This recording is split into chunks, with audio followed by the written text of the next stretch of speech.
morning. Welcome to St. Paul's Universalist Church, and thank you, Mark, for a little George Frederick Handel to usher in the service. In the way of announcements, our annual meatloaf dinner is 2 weeks from today. Am I correct? Am I doing my math correctly? Yes. I have a note to myself. Are there any updates with regard to that? We have almost everything. We have almost everything. Okay. Next week, Church services later next week. Yeah. Oh, that's next on the list. I meant anything else about the meatloaf dinner. No, I've got others. Yes, there is a cluster service. It's our turn to host the quarterly cluster service. It will start at 10:30 next week, so you get to sleep an extra half hour, which will make up for the hour that you'll, gain, or no, let's see, fall back. You'll have an extra hour the week after. Holy smoke. More importantly, our guest speaker will be the Reverend Richard Gilbert. I always remember we got a new sound system set up and ready to go the week before Dick Gilbert spoke. I don't know if it was at a cluster. I want to say it was a cluster, but he was the one who gave this the shakedown cruise, as it were. But anyway, we are hosting our fellow members of the Mohawk Valley cluster, and Reverend Gilbert will be the guest speaker. Little side note, any members of the Board of Trustees that are present, I would like to meet with briefly at coffee hour. Nothing earth-shattering, I just want to touch base with you about something. Newsletter. Have it ready? Deadline is today, Deadline is today. but I'd like to get it run by next week so we can hand it out. Okay. Right. Any other announcements that anyone would like to share? Regarding the cluster, there is a sign-up sheet for a dish to bring to Okay. pass. Right, it's a covered dish affair, so Coffee and rolls will be provided. all right, so you've got coffee, covered rolls, covered anything else you want to bring. I'm always fascinated by the variety of exotic dishes that people bring, or classic church supper meals. It's always nice to see. All right, let us proceed to our musical call to worship.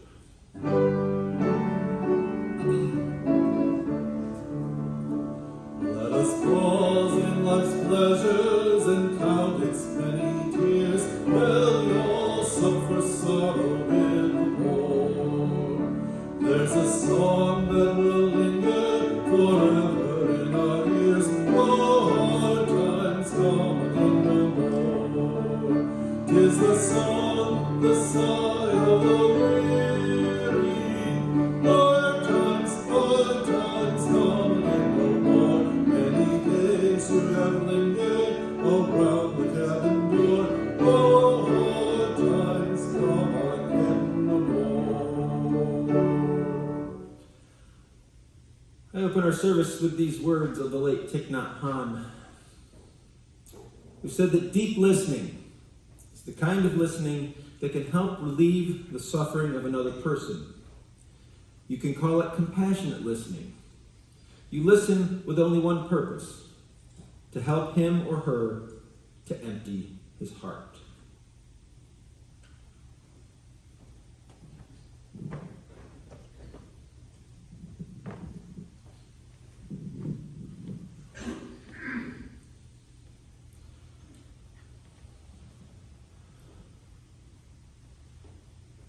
Please join me in the words as I attempt to light the chalice. There we go.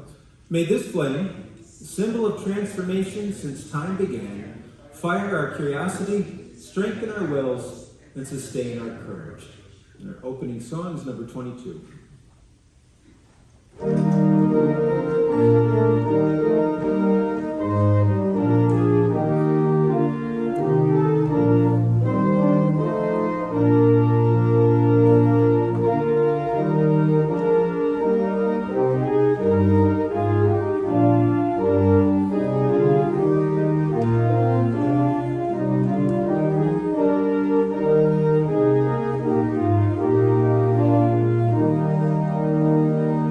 Here we go.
affirmation. Love is the doctrine of this church. The quest for truth is its sacrament, and service is its prayer.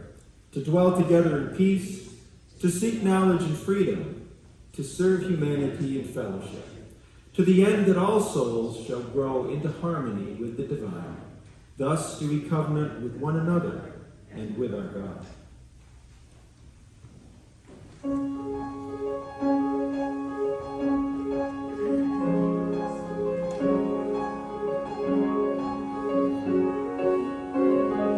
There is more love somewhere.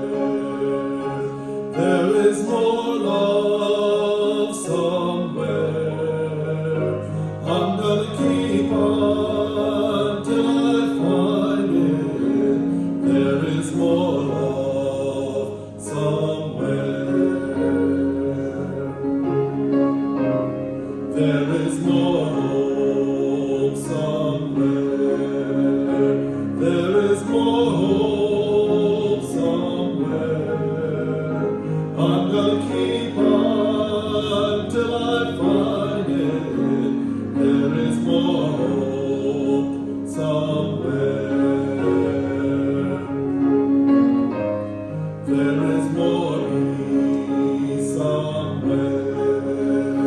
There is more peace somewhere.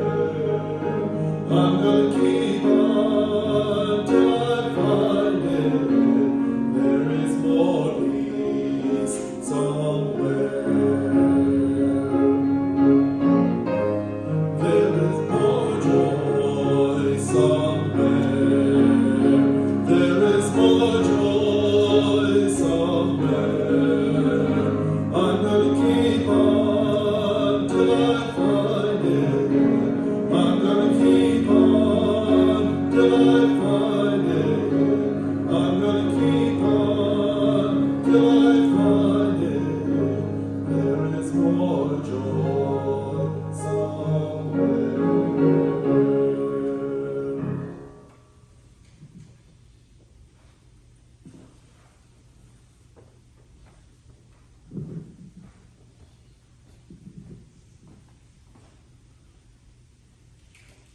We are now at the time of the service where we share joys, sorrows, or concerns.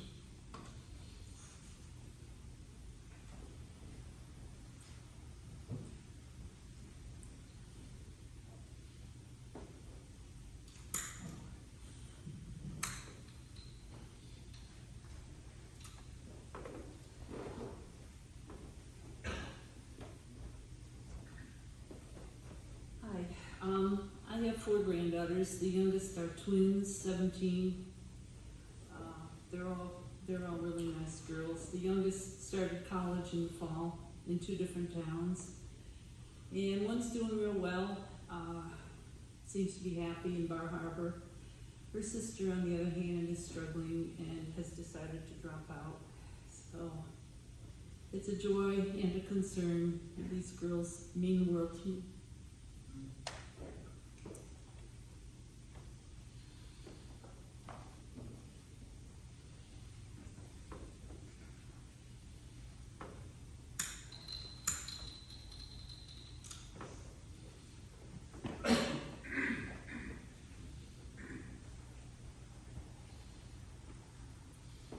Ready for the tour.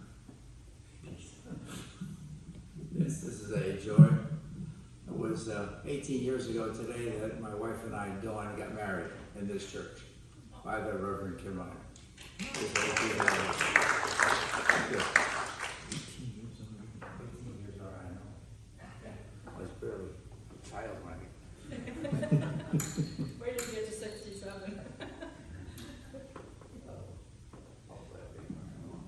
This is a joy. Our grandson and my new granddaughter got married on the beach in North Carolina this past week. We had a very fun wedding on the beach, and then they all dove into the pool, dresses and all. But it was a lot of fun. We had a wine night, and we had everything. It was just wonderful. So congratulations to them.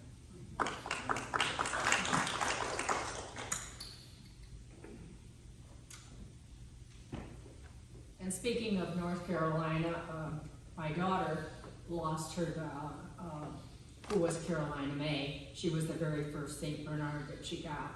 She was about 11, and she passed away a couple of weeks ago. But in the meantime, a new St. Bernard from North Carolina came home with them yesterday. And his name is Sir Currituck Bowser Brown. So congratulations to my daughter with a new St. Bernard.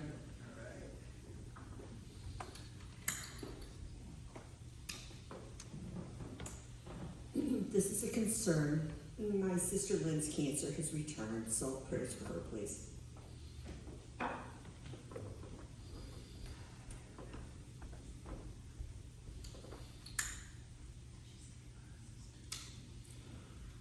This is a candle of ongoing concern and awareness for the turmoil in the Middle East. Historically, it has been an area of upheaval, continues to be, and a reminder, as some of you who have served in the military know, but all of us who study history or even watch the news, in war there are combatants that get hurt, but there are also many, many innocents who are hurt or killed. Keep them in your thoughts, please.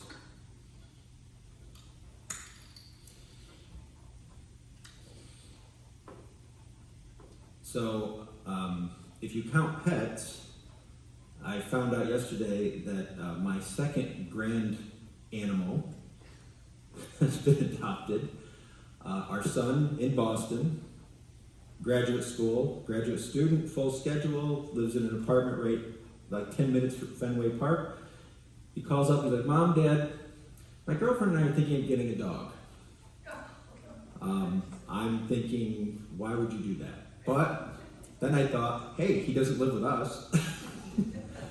Anyway, unlike here where you go through like a screening process and whatnot, down in Boston, apparently you go in and if you've got the money, there's your pet. So he brought home a 4-month-old, and he couldn't understand why it was whining so much, and needed various other things. And I just chuckled and said, "This is good practice. Wait, if you and Miriam decide to have children." So, my grand puppy.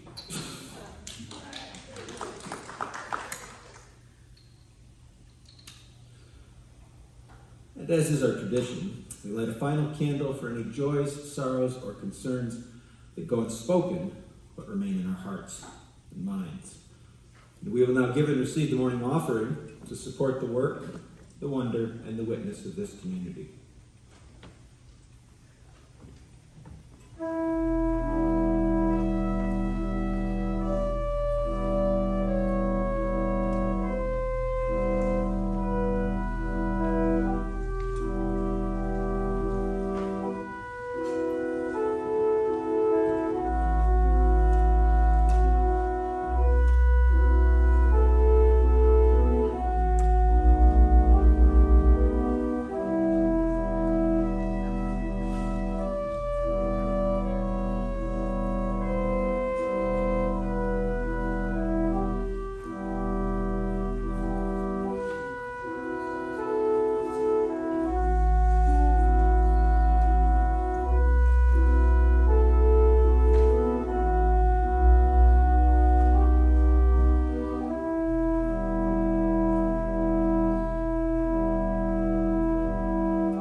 I invite you to join me now in a time of prayerful meditation. These are the words of Joan Javier Duval.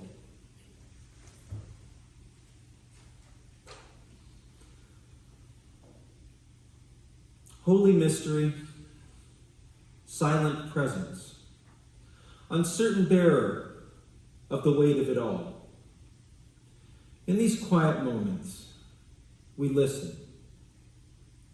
We listen for the maybe still breathing, still whispering, faintest sign of the universal good. We listen between the cacophony of distractions, pulling us towards untruth and falsehood. We listen amidst the shrill cries of desperation, of we've had enough, of when will they stop killing people, of how much more will the waters rise, of when will it be safe to return home, of how much longer we can hang on. We listen and we wait. Through the tumult of the days, we seek assurance. We seek the fulfillment of a promise made to ourselves, a promise made to those we have been stretched to call neighbor, a promise written and enshrined and yet unfulfilled.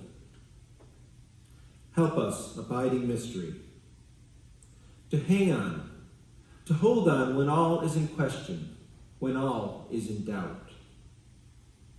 Help us to stay firm to our own commitments and our own promises.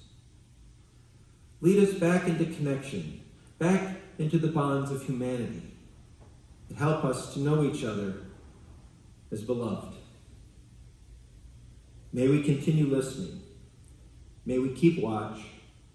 May we beckon love and justice and mercy with our own whispers, with our shouts, with our cries, until all know themselves as part of the circle of love. Amen. Let us now share a moment of silence where we listen to the wisdom of our hearts and minds.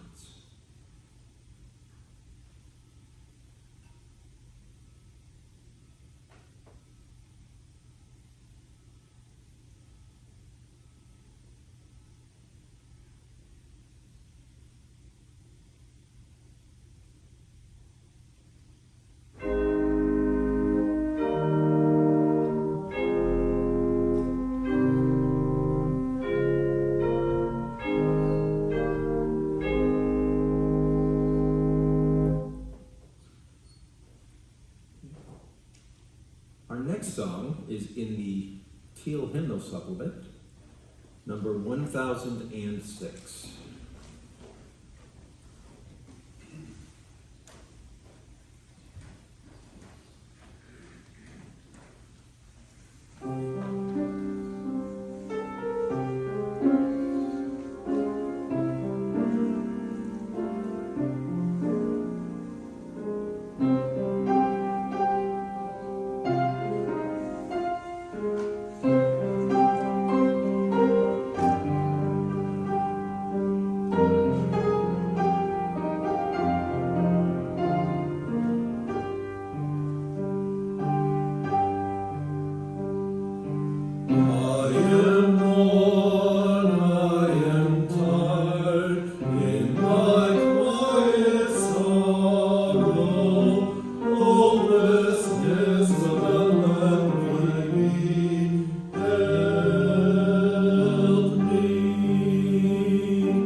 When I was a young boy, I remember being sick one night.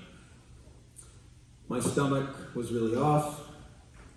I was throwing up right on the red carpet. That type of carpeting that they put in houses built in the early 70s. My mother checked on me. God bless her, she cleaned up after me. But I can remember saying to her something like, "Mom, I feel so awful. This hurts." She was tired. It was the middle of the night after all. And after several times of basically saying how awful I felt, she said to me in the near darkness by my nightlight, "Jeff, what do you want me to do about it?" What did I want her to do about it? I wanted her to make my bad feelings and sickness go away. She was my mom, which at that age was a person who was like maybe a step below the Almighty as far as the ability to do things and take care of them. And there she was in the middle of the night, essentially telling me that that was not in her power. I was horrified to realize that she couldn't offer much more than comfort and a degree of sympathy. The fact is that there is suffering in life, and life is not always fair. And that is one of those lessons, it's one of the most difficult lessons we have to learn in our youth. And if I'm honest, I've met adults, you've probably met adults, who still haven't quite come to terms with those notions. And yet the fact remains that we all have the common experience of life not going our way or letting us down, sometimes very much so. Bad fortune, tragedy, serious health problems, or death of those we love are all a part of life. We also know that there are times when nothing can be done to change what is happening or what has happened. And when these things are going on, we often look to others for some degree of comfort or empathy. Either that, or if we're on the other side of that dynamic, we may find ourselves in the awkward position of trying to find the right words when faced with a friend or loved one who's going through a rough patch. And there are all sorts of things one could say. For example, it is what it is. Could be worse. Time heals all wounds.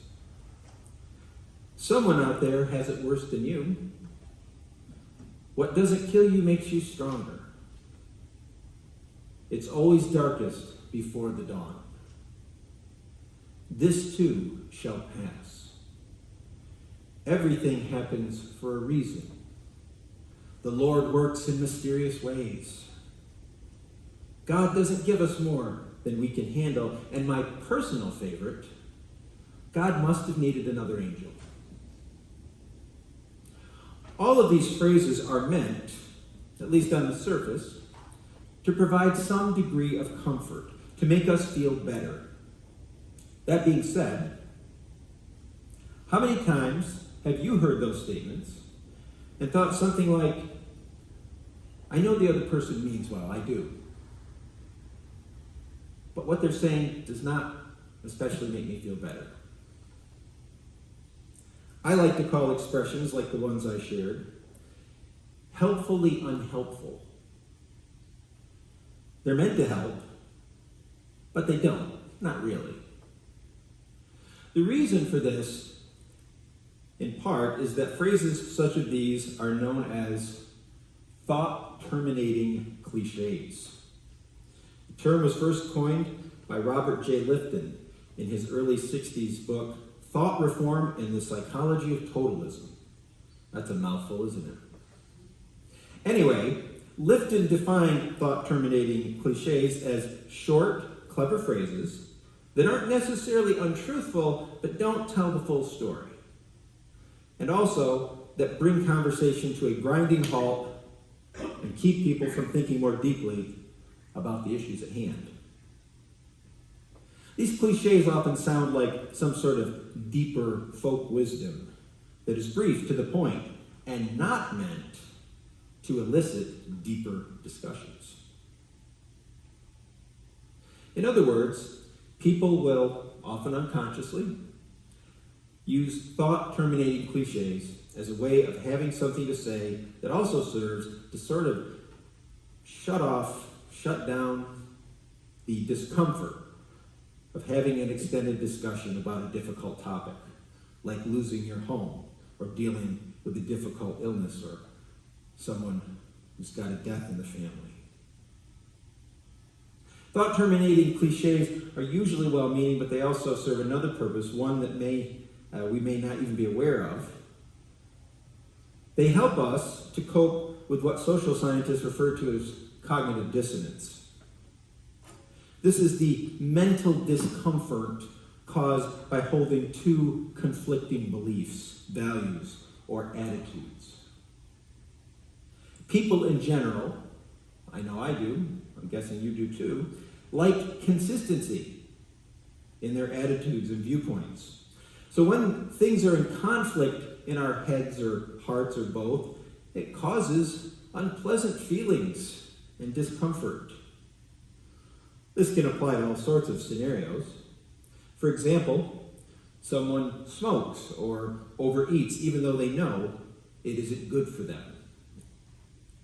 Or when you make a long to-do list, this happens to me all the time. You start with the best of intentions, you have a nice list, you're going to get these things done today, and then later in the day you feel guilty because you just sat down to drink your coffee in front of the TV and oh, hey, look what's on. And then, oh, well, now I'm going to binge this series. And next thing you know, you've pretty much sat and got yourself a second cup of coffee and didn't get anything on the list. You just watched TV. But for the purposes of what I'm talking about today, cognitive dissonance comes from the feeling that you want to have something to offer a person who is suffering, but on some level, you don't want to have to deal with the discomfort of really getting into a deep discussion about a difficult situation. Because if you're struggling to find the right words to say off the bat, if that conversation keeps going, then you're going to be like really over your head. Well, what do I say next? And what if I offend the person? What if I end up making things worse? For example, a friend loses a loved one suddenly, senselessly or unexpectedly. And there's that response, God needed another angel. As though the almighty creator of the universe had to choose that person at that moment to call them home. Or a tornado rips through a town, and the only home that gets destroyed is a friend of yours. And you find yourself saying, everything happens for a reason. Of course, the flip side of that is we don't really know what that reason is, but there must have been one, right? Or say your uncle gets in a car accident that paralyzes him from the waist down, and someone says, God never gives us more than we can handle. Which of course begs the question, so what did your uncle do for God to decide that he didn't get to walk again? Or your friend has a string of bad luck and you find yourself saying, what doesn't kill you only makes you stronger. As though life is putting them through some sort of test in order to toughen them up. The bottom line is that life is not always fair. It's a painful lesson that we struggle with. It can hurt a lot. We don't like to experience it. Most of us don't like pain. And we don't always know what to do when someone we know and care about is experiencing it. And so we may find ourselves using cliches. We don't even know we're doing it. I didn't know what a thought-terminating cliche was until I started formulating this homily, but I've used them many times in my life. And we mean well, but most of the time those phrases end up being little more than platitudes. So what's the alternative? Well, it involves having the willingness, sometimes the courage, to deal with our discomfort and the pain of our suffering friends and loved ones. It means going deeper. What it really comes down to is listening. Now, on the surface, that's straightforward enough, right? Just listen. But as I sometimes have to point out to my students, hearing is not the same thing as listening. The truth is, and I'm often as guilty of this as the next person, we don't listen to understand. We listen to respond. How many times have you been engaged in a casual conversation and you're already formulating what you're going to say back to the person you're talking to before they finish their sentence? Those cliches are helpful because they give us something to say, they don't involve a lot of listening, and they help us avoid talking about uncomfortable topics. In contrast, listening, true listening, means taking in what the other person has to say, empathizing with their pain, their frustration, their grief, and being present for them in that moment. You probably can't restore their flooded home, or cure their illness, or bring their loved one back to life. But you can be present for them. It takes effort, and it will not be comfortable. But there are times when the simple act of genuine listening is the greatest kindness we can offer to someone. Because when you think about it, one of the best feelings, whether we're going through a tragedy or a great joy, a cause for celebration, or just talking about our day, is to feel truly heard by who we're talking to. It is very affirming and validating. We human beings are social creatures. It is a large part of the reason that we have managed to thrive in this world over thousands and thousands of years. We form networks, we communicate, and communication leads us to support each other and share ideas and build upon those ideas. We need each other. That whole thing about no one being an island, that's true. It's also a cliche.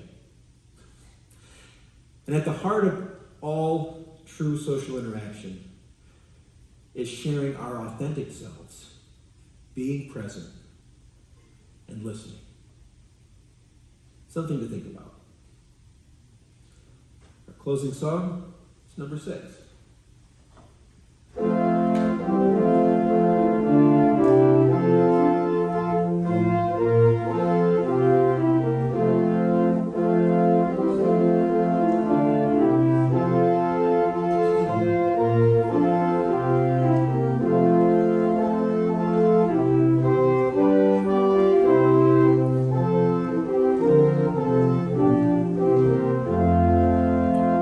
Just as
close our service with the words of Paul Tillich.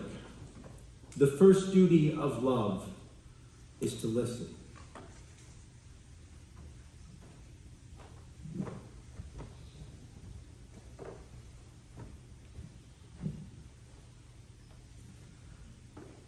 Please join me as I extinguish the chalice.